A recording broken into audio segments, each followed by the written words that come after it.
want to build a new settlement in Sheikh Jarrah and take control of our lands. We were once displaced from our lands in 1948, and it won't happen again. Alon Liel served as Director General of Israel's Ministry of Foreign Affairs. He joins us now from Tel Aviv. Mr. Liel, thank you so much. What is the real purpose behind such evictions in occupied territories?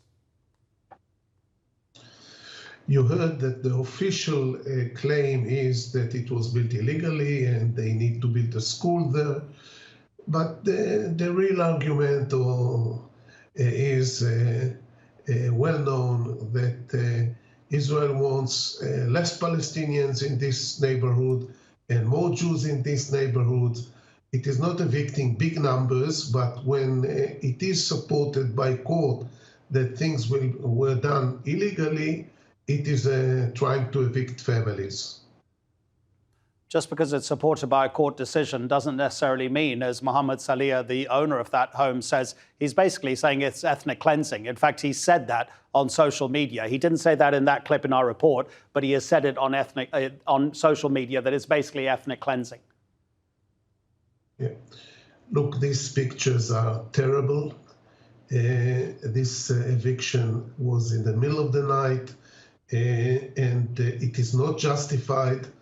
But still, the numbers of home demolitions in this neighborhood and others, the numbers are not big yet, and they do not do it without a court order. So you can say courts are Israeli courts and they are siding with the government of Israel, but still the police is acting only with the support of the courts.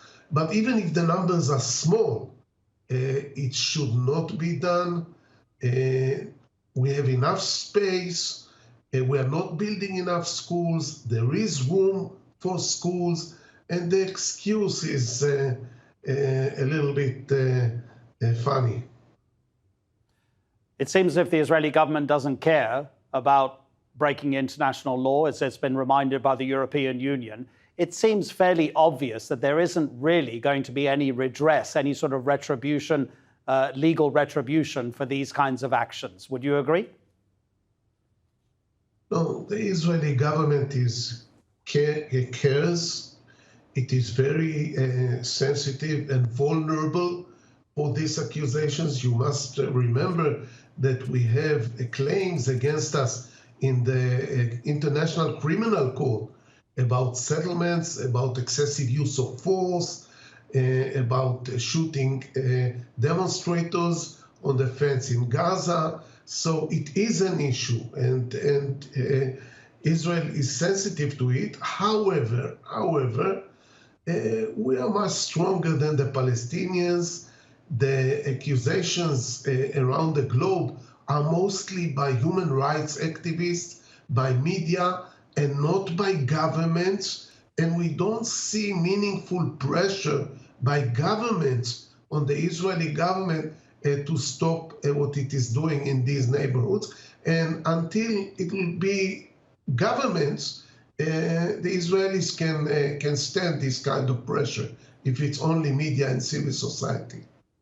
Well, former Prime Minister Benjamin Netanyahu said he was definitely not going to be any part of that ICC investigation. He called the International Criminal Court anti-Semitic. I presume that the current Prime Minister, Naftali Bennett's position would be roughly the same.